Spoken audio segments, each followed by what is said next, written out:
hari ini parking, ruang-ruang look parking disediakan kepada premis-premis yang menjual minuman keras dan sebagainya ini. Dan ini boleh menjadi suatu pilihan kepada pemandu untuk memandu sendiri kenderaannya pergi dan balik daripada lokasi tempat mereka minum secara mabuk itu. Jadi cadangan saya supaya mana-mana premis yang menjual minuman arak ini tidak dibenarkan untuk diwujudkan lock parking atau diwujudkan dengan secara minima supaya pemandu-pemandu ataupun mereka yang pergi untuk mendapatkan perkhidmatan ini menggunakan kenderaan awam atau e-hailing, kerana itu akan menghalang mereka untuk memandu kenderaan mereka apabila pulang daripada premis berkenaan.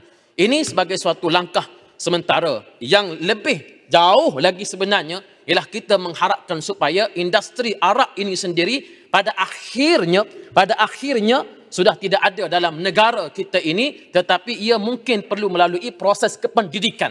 Melalui proses suatu proses pendidikan yang secara beransur-ansur supaya rakyat pada akhirnya melihat arak bukan lagi keperluan dalam kehidupan mereka. Ya, kita sedar bahawa bagi Muslim, of course, ia merupakan satu perkara yang haram. YB Sepang tadi sebut bahawa arak itu satu perkara yang haram, walaupun saya tahu Sepang mungkin berdiam diri dalam Pakatan Harapan semasa kerajaan yang lalu. Tetapi pada hari ini mula bertanya kepada PAS apa yang PAS buat. Jadi adakah semua tanggungjawab sebagai seorang Muslim ni PAS saja yang kena buat? Kamu daripada parti yang berhormat daripada parti Muhammad tidak perlu buat apa-apa? Saya tak nampak Sepang. Tak apa. Dah lari keluar dah. Cuma nak membalas gurauan saja ya Muhammad Datuk Speaker.